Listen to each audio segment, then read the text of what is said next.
이제 속죄일을 볼 텐데요. 레위기 23장 26절로 32절을 돌아가 보겠습니다. 자, 이 레위기 23장 26절부터는 두 번째 절기가 언급이 됩니다. 그래서 여호와께서 모세에게 말씀하여 이르시되 하면서 또 두 번째 절기를 얘기하시죠. 일곱째 달 여흔날은 속죄일이니 너희는 성회를 열고 스스로 괴롭게 하며 여호와께 화제를 드리라. 저기 밑줄을 그어보세요. 스스로 괴롭게 하며. 예. 그리고 29절에도 이날에 스스로 괴롭게 하지 아니하는 자는 그 백성 중에서 끊어질 것이라. 거기도 스스로 괴롭게의 밑줄 한번 그어보세요. 32절도 보면 이는 너희가 쉴 안식일이라. 너희는 스스로 괴롭게 하고 이달 아흐렛 날 저녁 곧 그 저녁부터 이튿날 저녁까지 안식일을 지킬지니라. 거기도 스스로 괴롭게 하고 밑줄을 한번 그어보세요. 이렇게 세 번이나 계속 스스로 괴롭게 하라고 하죠. 예, 스스로 괴롭게 하는 게 뭘까요? 어떻게 하는 게 스스로 괴롭게 하는 걸까요? 막 채찍으로 날 쳐요? 가해를 해요? 아니죠. 그런 건 아니겠죠. 유대인들이 가장 많이 했던 거는 금식입니다. 그래서 밥을 먹으려면 지금처럼 식당 가면 밥이 딱 나오는 게 아니에요. 아내가 나보고 자기가 식당 아주 보러 가느냐고 금방 앉으면 금방 나오는지 아냐고 이런 얘기 하는데 사실은 옛날은 그 음식 준비하는데 하루 종일 걸렸습니다. 한 끼 먹으면 그거 치우는데 또 보내는 거죠. 먹는 거를 만약에 딱 그친다 그러면 할 일이 거의 없어요. 먹는 거 준비하다가 이제 먹고 이러는 게 하루 일상이었기 때문에 그거를 안 한다? 할 게 별로 없죠. 근데 배는 고프죠. 이게 스스로를 괴롭게 하는 겁니다. 네. 입에 들어가는 음식을 끊는 거. 근데 음식을 끊는 것만 해당될까요? 우리로 치면 오락하는 거, 게임하는 거, 놀러 다니는 거 이런 것도 그치는 거죠. 그리고 일을 좋아하는 사람은 일을 그치는 거죠. 그게 스스로를 괴롭게 하는 겁니다. 자, 일을 하면 어떻게 된대요? 30절에 보면 하나님께서 백성 중에서 멸절시키겠대요. 아주 무서운 말까지 하시죠. 그 백성 중에서 끊어질 것이다 라는 말씀까지 하십니다. 자, 이날에 드리는 제사에 대해서는 이미 16장에서 자세히 살펴보았습니다. 2마리 염소를 갖다가 안수하고 1마리는 죽여서 그 피해 제사를 드리고 1마리는 저 광야로 보내서 멀리 떠나가게 한다고. 그래서 이렇게 속죄의 날인 거죠. 죄를 씻는 날, 죄를 용서받는 날. 자기를 괴롭게 하면서 내가 지은 죄를 뉘우치는 날이죠. 애통해하면서 가슴을 치면서. 그럴 때 이제 하나님이 이 속죄죄나 속건죄로 다 해결이 안 됐던 그 묵은 때와 같은 죄 있잖아요. 그런 걸 다 씻어주시고 덮어주시는 거예요. 이 지위가 높건 낮건 상관없이 죄를 지으면 처벌을 받는데 그 처벌을 하나님이 이 어린 염소에게 맡겨서 그 속죄를 받게 하는 거죠. 자, 그래서 이 속죄일을 하시는데 이것은 너희를 위한 것이다. 이 속죄일은 영어 그 히브리 말로 욤 키푸르라 그래요. 키푸르 해볼까요? 키푸르 좀 어렵죠. 키푸르. 예, 키역, 키읔, 피읍, 리을을 기억해 두세요. 키푸르. 근데 여기 보면 키읔, 피읍, 리을이 들어가는 카파르, 코페르, 캡 이런 말씀이 창세기 6장 15절에 나와요. 무슨 말이냐면 고페르 나무가 노아 방주의 나무 목재였어요. 재료였어요. 그런데 저 사이를 이제 칠을 해서 틈을 메워야 되잖아요. 안 그러면 물이 들어올 거 아니에요. 근데 이 메울 때 저 역청이 뭐냐면 아스팔트 피치 찌꺼기가 아니고 저런 나무의 송진과 같은 진입니다. 나무가 흘리는, 나무 껍질을 벗기면 흘리는 그런 거예요. 그러니까 사람으로 치면, 동물로 치면 피인 거죠. 피. 그런 거로 칠하라고 하셨어요. 그러면 이게 악교 성분이 있어서 붙여줍니다. 그래서 물이 안 들어오게, 여기에 탄 노아와 가족들과 동물들이 이제 안전하게 된 거죠. 칠하라. 이게 덮는다, 칠한다. 이게 속죄랑 연결이 돼 있습니다. 욤 키푸르라고 그랬죠. 피로 덮는다는 거예요. 피로 어디를 덮을까요? 대제사장이 1년에 한 번 이 지성소에 들어가서 언약궤 위에 속죄석에다가 피를 뿌립니다. 그래서 그 속죄소 판을 덮습니다. 하나님은 이렇게 해서 이 피를 통해서 죄를 덮어주시고 용서해 주시는 그 은혜를 우리에게 주시죠. 예. 속죄일. 지난 모든 허물들이 이 예수님의 피와 같은 그 피로 덮여지고 씻어집니다. 내가 스스로를 괴롭게 했었는데 그 괴로움이 이제는 시원함으로 바뀌는 거죠. 괴로움이 이제는 용서함으로 회복되는 거죠. 마치 깨끗하게 1년에 한번 목욕하고 새해를 맞는 것처럼 이들은 이렇게 속죄일을 지켰습니다. 예. 자, 세 번째 절기를 보겠습니다. 세 번째 절기는 뭐라고요? 세 번째 절기. 자, 여기 보세요. 세 번째 절기, 초막절. 예, 초막절만 하면 끝납니다. 예. 7월 15일입니다. 초막절하고 비슷한 절기가 우리나라도 있어요. 추석. 추석이 음력 8월 15일이잖아요. 근데 이 초막절은 7월 15일이에요. 이것도 음력으로. 예. 그러니까 한 달 약간 다르죠. 한 달 차이가 나죠. 그런데 우리나라의 추석이 좀 더 빠르더라고요. 올해 보니까 9월 9일부터 금, 토, 일 이렇게 주일까지 하면 4일이네요. 예. 연달아. 그게 추석이더라고요. 근데 이스라엘은 이 초막절이 언제냐 보니까 10월 10일부터 일주일간을 올해에는 지키게 됩니다. 이 초막절은 일주일을 보내게 되는데 이 매일매일을 제사를 드려요. 이 레위기 23장에는 어떤 제사를 드리는지 안 나와 있죠. 그런데 민수기에 가면 28장, 29장에 그 자세하게 절기마다 드리는 제사 내용이 열거가 됩니다. 그건 그때 가서 보기로 하고요. 그래서 이제 이 35절 보면 첫날에는 성회로 모일지니 너희는 아무 노동도 하지 말지며 이레 동안에 너희는 여호와께 화제를 드릴 것이요 여덟째 날에도 너희는 성회로 모여서 여호와께 화제를 드릴지니 이는 거룩한 대회라. 너희는 어떤 노동도 하지 말지니라 하셨습니다.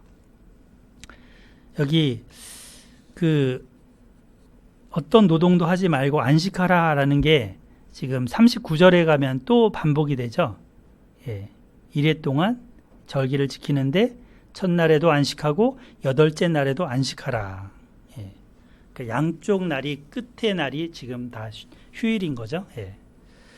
40절 첫날에는 너희가 아름다운 실과 나무와 종려 가지와 무성한 나뭇가지와 시내버들을 취하여 너희의 하나님 여호와 앞에서 이레 동안 즐거워할 것이라. 자, 다시 한번 읽어주실까요? 40절 같이 한번 읽어줄까요? 시작. 종려나무 가지와 무성한 나뭇가지와 시내버들을 취하여 너희의 하나님 여호와 앞에서 이레 동안 즐거워할 것이라. 네. 앞서 속죄일은 어떤 날이었어요? 자기를 괴롭게 하는 날이었죠. 그런데 이제 지금 10일 날 그랬는데 15일부터는 즐거운 날, 행복한 날, 기쁜 날로 보내는 거예요. 근데 여기 네 가지의 지금 식물들 묶음이 있죠. 세 가지를 묶고 하나는 들고 다녀요.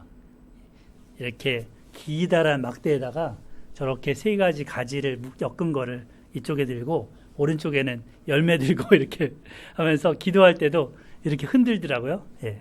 한번 해보세요. 예. 이렇게 예. 이렇게 흔들면서 통곡의 벽 그 서쪽 벽에 가서 이렇게 보면 이스라엘 사람들이 초막절날 이렇게 기도하고 있습니다. 이 묶은 거를 룰라브라고 하고 이 감귤 종류의 열매를 에트로그라고 하는데 이거를 이제 들고 다닙니다. 근데 여기 써 있는 거는 보면 뭔가 가지마다 의미를 뒀죠. 뭐 상징. 저기 그 뭐예요? 무성한 나무 가지는 뭐처럼 생겼어요? 마치 눈처럼 생겼죠. 이렇게. 그래서 눈을 상징한다고 그러고 이 쭉 있는 이 종려나무 가지 기다란 거는 빳빳한 거 그거는 척추 인간의 척추를 상징한다. 그리고 저기 버드나무 가지는 약간 잎처럼 생겼잖아요. 잎. 우리 잎처럼 생긴 거. 그리고 이거는 마음, 심장을 상징한다. 이런 식으로 얘기를 합니다. 근데 또 다른 해석이 있어요. 이게 보면 유대인들의 해석이긴 한데 저 가지에서 나는 열매의 맛이 곧 말씀을 상징한다라는 것이고요. 향기, 이렇게 맡아보면 향기가 날 거 아니에요? 그거는 이 사람의 선한 행실을 상징한다고 본 거예요. 그래서 이 에트로그라고 하는 저 아름다운 나무 실과는 마치 레몬처럼 생겼는데 그 열매가 굉장히 단맛도 나고 시큼한 맛도 난대요. 맛이 있대요. 그리고 향기도 좋다는 거예요. 그래서 저 열매는 그야 맨 밑에 써 있죠. 말씀도 잘 알고 선한 행실을 가진 착한 사람을 상징한다. 근데 저기 막 무성한 가지 있죠. 무성한 가지는 보면은 향기는 있는데 맛이 없다는 거죠. 곧 이 착한 행실은 하는데 말씀은 없는 사람. 반면에 종려나무 가지는 둘 다 없는 사람. 뭐 이런 식으로 저기 시내버들은 둘 다 없는 사람. 이런 식으로 이렇게 비유한다고 하고 있습니다. 자, 여러분은 어떤 가지가 되고 싶으세요? 이 열매 같은 사람이 되고 싶지 않으세요? 그죠? 그래서 하나님 말씀을 붙들고 살면서 선한 행실을 가짐으로 인해서 단맛도 나고 향기도 나고 저 사람 괜찮아 이런 하나님이 인정하시는 사람 욥처럼 하나님이 칭찬하잖아요 욥을 그죠? 그런 사람들이 되시기를 바랍니다. 그 초막절 행사 중에서 가장 중요한 부분을 차지하는 게 이 성전 제단에 물을 붓는 그런 행사입니다.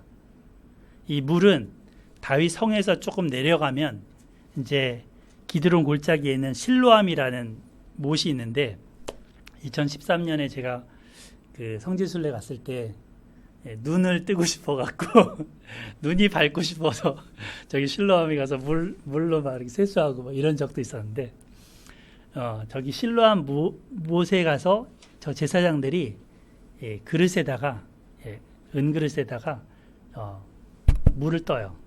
그리고는 저기 성전의 제단 위에 올라가서 이제 물과 포도주를 한 잔에다가 이렇게 섞어 붓는 그런 부어서 흘려보내는 그런 행사를 합니다. 그러면서 대제사장이 비를 기원하는 기도를 합니다. 이사야서 12장에 이런 말씀이 있습니다. 보라 여호와는 나의 구원이시라. 내가 신뢰하고 두려움이 없으리니 주 여호와는 나의 힘이시며 나의 노래시며 나의 구원이시미로다. 그러므로 너희가 기쁨으로 구원의 우물에서 물을 기르리로다. 이 물에서 기쁨의 우물에서 물을 깃는다. 이때가 뭐가 필요하냐면 이른 비가 필요한 시기예요. 비가 이때 착착착 내려줘야지 가을 농사가 이제 시작이 되면서 풍년이 오거든요. 그래서 이 물을 기원하는 건데 이렇게 부으면서 자 요한복음 우리 7장으로 가볼까요? 요한복음 7장 성경 오늘 부지런히 찾습니다. 요한복음 7장 요한복음 7장 2절에 보시면 찾으셨나요? 155쪽 읽어주실까요? 2절 시작 못 찾으셨어요? 시작. 네, 지금 2절기죠. 초막절이죠. 그때 예수님이 지금 성전 가까이에 계셨어요. 그리고 이 형제들이 먼저 내려가고 나중에 이제 예수님이 내려가셔서 막 여러 변론도 하시고 막 그렇게 하셨는데, 맨 뒤에 보면 이 37절 보겠습니다. 37절. 명절 끝날, 곧 이 초막절이 끝나갈 무렵 곧 큰 날이라 그랬으니까 마지막 날인 거예요. 예수께서 외쳐 이르시되 누구든지 목마르거든 내게로 와서 마시라.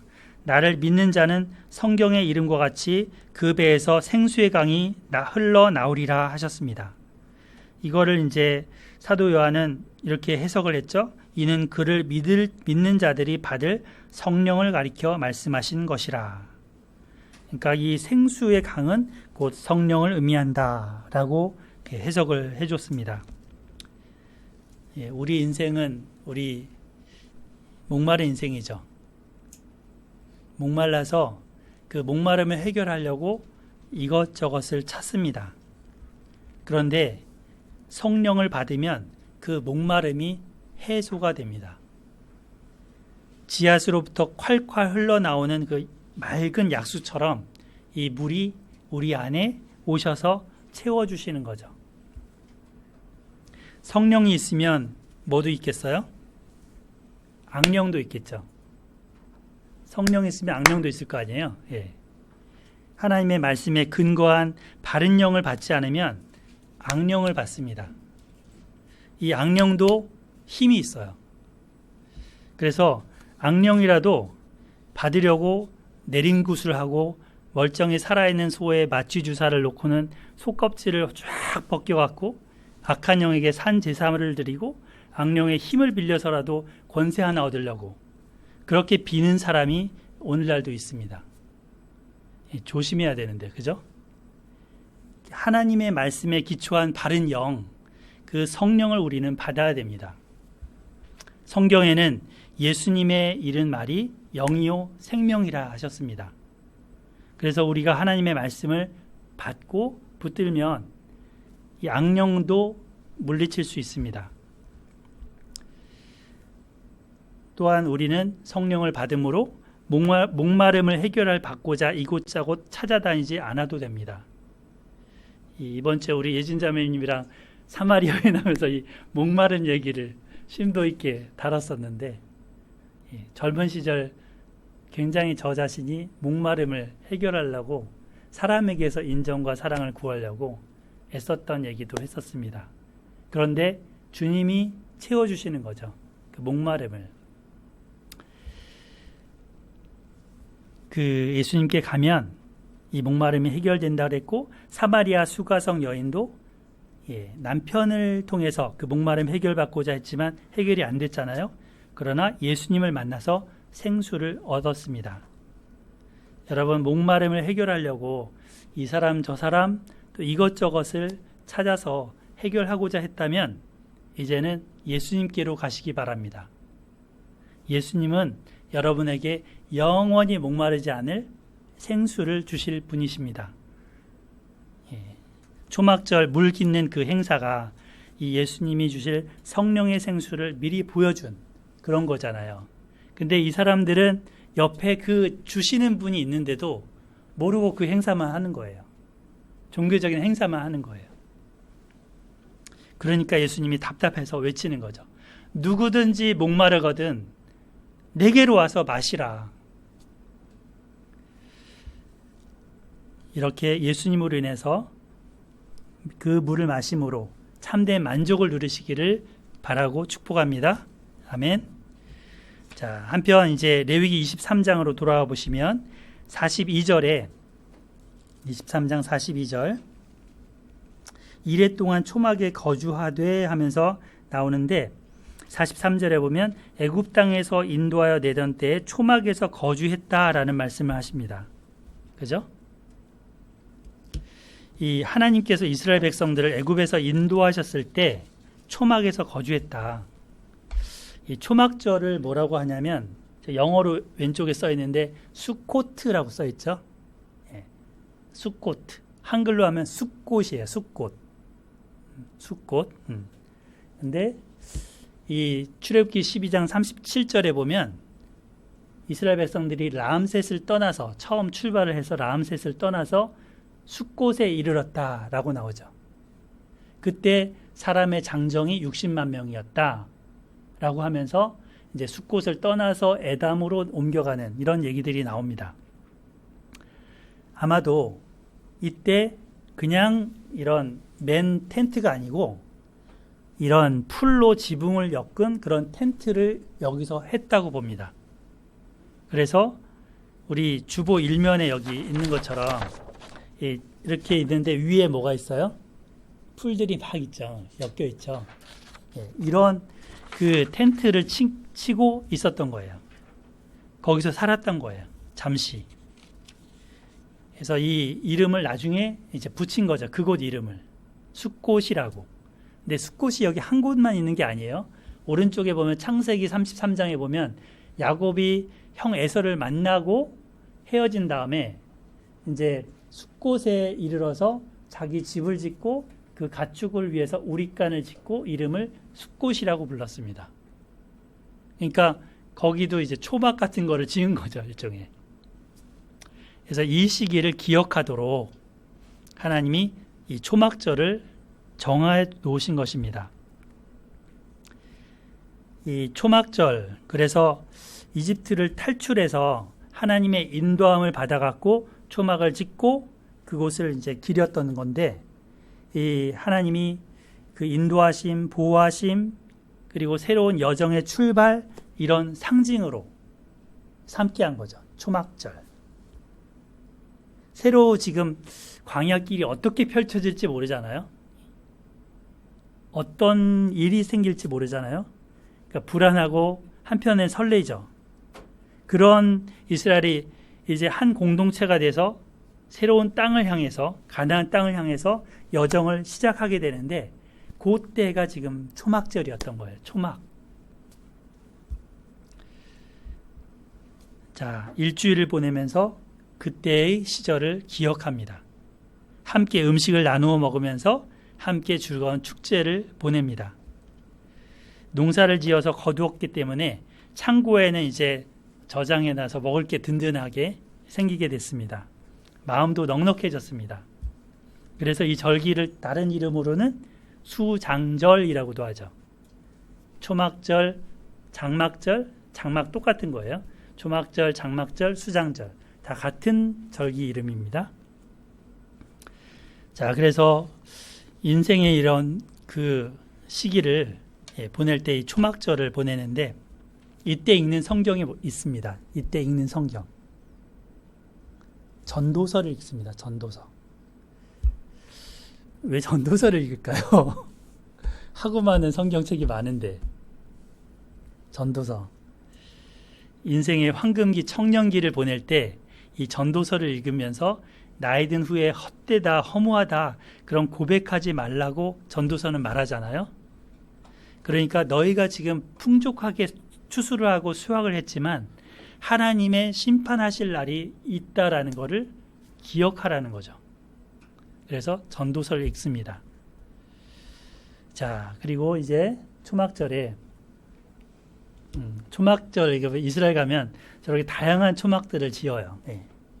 여기 보면은 아파트에도 베란다 옥상 같은 데다가 저렇게 지프로 막 해놓고 위에다가 나무 같은 거 얹어놓고 저기서 일주일을 사는 거예요. 좋은 방이 있는데도 저기 나와서 일주일 동안을 저기서 보내요. 그리고 옛날 출애굽 때 얘기를 자녀들한테 해주는 거죠. 우리 추석 때 이런 거 하면 어떨까요? 집에 텐트 같은 거 있으면 딱 텐트 펼쳐놓고 위에다 나뭇잎 얹어놓고 밑에 돗자리 해놓고 거기서 성경 얘기해 주는 거예요. 전도서를 읽어주든지. 기억에 팍 남지 않겠어요? 인생에 팍 남는 뭔가 시간이 될 것 같습니다. 자, 이 초막절을 정말 초막절답게 보냈던 시기가 옵니다.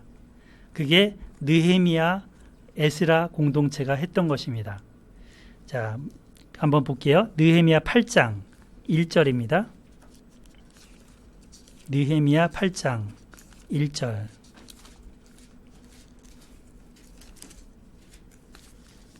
구약성경 737쪽입니다. 이스라엘 자손이 자기들의 성읍에 거주하였더니 일곱째 달에 이르러, 지금 7월 달 맞죠? 모든 백성이 일제히 수문 앞 광장에 모여 학사 에스라에게 여호와께서 이스라엘에게 명령하신 모세의 율법책을 가져오기를 청하매. 지금 이 율법책이 레위기였을 거예요. 신명기였던지 레위기였던지. 그래서 2절, 일곱째 달 초하루에 제사장 에스라가 그 율법책을 이제 회중 앞에 서서 알아들을 만한 모든 사람 앞에서 낭독을 합니다. 아침부터 새벽부터 정오까지 한 대여섯 시간 정도 되겠죠. 계속 읽어줍니다. 그리고 백성들은 이 율법책에 귀를 기울였습니다. 지금 여러분들이 이 설교 말씀과 이 성경 말씀에 귀를 기울이고 있는 것처럼. 그리고 이제 옆에 섰던 레위인들이 설명도 해줍니다. 이렇게 하면서 아멘 아멘 하고 말씀을 듣고 경배를 합니다. 이들이 말씀을 깨닫게 되니까 그 9절에 보면 다 우는 거예요. 자신들의 지난 고생한 것도 생각나면서 하나님의 그 어미한 말씀 앞에 우는 거예요. 그러니까 울지 말라 위로를 받기도 하고 하면서 이제 이 절기를 보냅니다. 자, 이 율법책에 어떤 말씀이 있었는가를 들었더니 이들이 한 말씀대로 행합니다. 자, 14절 같이 한번 읽어봐요. 14절 시작. 율법에 기록된 바를 본즉 여호와께서 모세를 통하여 명령하시기를 이스라엘 자손은 일곱째 달 절기에 초막에서 거할지니라 하였고. 그러니까 모세를 통해 하나님이 초막에 거하라. 지금 우리 이 23장에 읽었잖아요. 그 말씀을 읽었던 것대로 이제 행합니다. 그래서 산에 가서 여러 가지들을 나뭇가지들을 가져다가 초막을 지으라고 했더니 16절에 보면 이제 그 나뭇가지들을 가져다가 지붕 위에도 놓고 뜰 안에도 놓고 하나님의 전 뜰에도 놓고 숨은 광장에도 놓고 또 문 광장에도 놓고 하면서 초막을 짓습니다. 이렇게 해서 초막절을 보내는데요. 여호수아 때 이후로 이렇게 한 게 전무후무하답니다. 자, 말씀을 들으니까 뭐가 일어나요? 이들의 삶의 변화가 일어나죠. 그래서 이 절기를 지킬 뿐 아니라 이 뒤에 보면 이들이 금식하면서 이방 사람들과 그동안 결혼을 했던 것들, 그러니까 신앙적인 절기를 지키지 않았던 것들을 회개합니다. 그리고 가난한 이웃 동족들한테 돈을 빌려주면서 아주 이자를 받아먹으려고 했던 거를 뉘우칩니다. 이제는 그 빚을 탕감해줘요. 빚 안 갚아도 돼. 너와 나 우리 형제 아냐? 자매 아냐? 우리 한 가족이잖아. 뭐 이렇게 하면서 마치 그 사도행전에 성령 받고 나서 교회 공동체가 서로 유무상통 서로 나누었잖아요. 그런 모습이 되어버립니다. 대대적인 개혁이 일어납니다. 가정의 변화뿐만 아니라 사회의 변화를 가져왔습니다. 그래서 이 초막절에 현대 유대인들은 그때를 기억하는 거죠. 이렇게. 자, 또 포도를 수확을 한다고 그랬는데 포도즙 틀을 가지고 이렇게 포도를 여기다 넣으면 발로 막 으깨요. 저기 사람들이 올라가서 으깨죠. 그러면 이제 이렇게 으깬 것들이 즙이 통로를 통해서 내려오면서 아주 그 물만 남은 그게 맨 밑바닥에 있는 돌에 고이는 거예요. 저게 포도즙 틀인데 저런 거를 해요. 이 초막절 이후에. 그런데 이 말씀은 이 포도즙 틀을 짜는 거는 요한계시록에 그 의미가 또 담겨 있습니다. 그래서 요한계시록 14장에 보면 예수님이 오실 때 낫을 가지고 곡식을 베기도 하고 천사를 통해서 이런 포도를 배 갖고 그거를 밟으라 하시는 게 나와요. 그 부분은 시간 관계상 좀 말씀을 찾아보진 않겠습니다. 이렇게 하면서 이제 추수 때 심판과 구원이 같이 이루어지는 거죠. 알곡은 거두어서 곡창에 놓고, 그리고 심판, 즙을 짜서 밟아서 심판이 이루어지는 것을, 그리고 갈아지는 불에 태워버리는 이런 것들이 이 초막절에 이루어지면서 마지막 심판 때를 보여줍니다. 자, 그래서 초막절은 어떻게 보면 하나님의 그 구원하심과 공동체의 감격을 기억하는 날입니다. 교회로 우리가 출발을 7월 5일 날 시작을 했잖아요. 그죠? 그래서 이제 올해도 7월 5일 되면은 그 주간이 되면 아마 개척 감사주의를 보낼 거예요. 그날이 아마도 이런 초막절 같은 그런 의미가 아닐까 저는 생각해 봤습니다. 우리 교회에 주신 사명을 생각하고 이렇게 출발하게 하신 그 은혜를 기억하는 날. 그래서 이 절기처럼 이렇게 교회에서도 보내게 되겠죠. 오늘 여러 가지 절기를 살펴봤습니다. 세 개의 절기, 나팔절, 속죄일, 초막절. 우리는 지난 설날이라는 절기도 또 보냈습니다. 새해를 즐겁게 시작을 했습니다.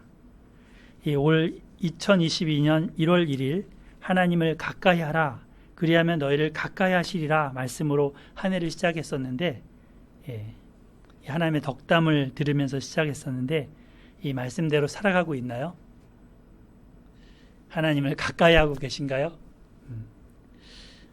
올 한 해 정말 무엇을 최우선으로 하며 사시겠습니까? 무엇을 우선순위로 선택하는 게 여러분 인생의 득이 될까요? 덕이 될까요? 독이 안 되고. 무엇을 하면서 매일의 24시간을 지내면서 365일을 보내시겠습니까? 하나님을 가까이 하고, 그러기 위해서 성경책을 펼치고 서로 또 나누고 기도하고 묵상하고 그렇게 고민하면서 사시겠습니까? 아멘? 끄떡이셨어요. 예진자매님 끄떡이셨어요. 소중한 인생의 시간을 하나님으로부터 우리가 받았는데 과연 나의 생각을 무엇에 사로잡히는 것으로 살겠는가? 지혜롭다고 하지만 우준하게 만드는 그 세상 유혹들, 악한 영들을 분별하는 그 지혜를 얻는 나날들이 되시기를 바랍니다. 성경과 성령으로 그 목마름을 채워주는 생수로 해답이 되는 복된 날들, 그런 2022년이 되기를 축원합니다. 아멘. 리듬 타듯 매일매일을 리듬 타듯 살아갑시다. 하나님과 함께함으로 일할 때도 쉴 때도 주님을 기억하고 공동체로 서로 사랑하는 그런 에스라 소망교회가 되기를 축복합니다. 아멘. 오늘도 설교가 길어서 죄송합니다. 욕심이 제가 많아요. 설교. 아무튼 말씀을 한 말씀이라도 여러분들이 붙들고 한 해를 출발할 수 있기를 바랍니다. 그리고 이 말씀 안에서 여러분들의 생명의 열매들을, 아까 그 아름다운 과실 열매 있었죠? 말씀 붙들고 살면서 착한 행실이 있는 그런 에트로그 같은 그런 열매들이 되시기를 바라고 축복합니다. 아멘. 기도하고 마치겠습니다. 하나님 아버지 감사드립니다.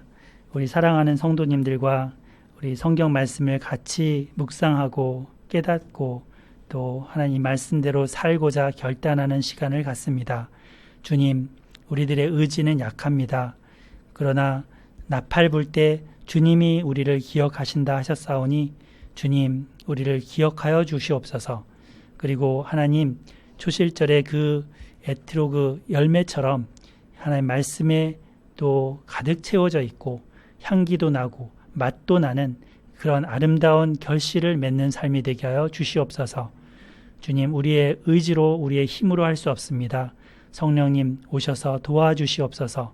또 내면에 갈급함이 있는 우리 지체들이 있다면 그 마음에 성령을 부어주시옵고 성령으로 동행하여 주시옵소서. 주님 감사하고 예수님의 이름으로 기도드립니다. 아멘.